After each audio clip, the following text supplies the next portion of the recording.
the hole for the cable had to of course be the size of the plug.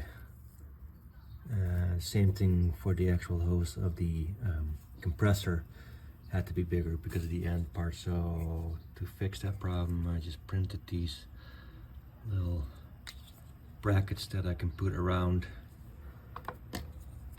the cable, and then just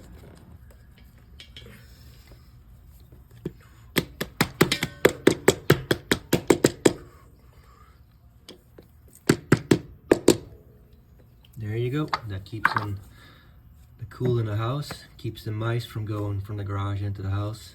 Works perfect. Took me about 10 minutes to design, 30 minutes to print.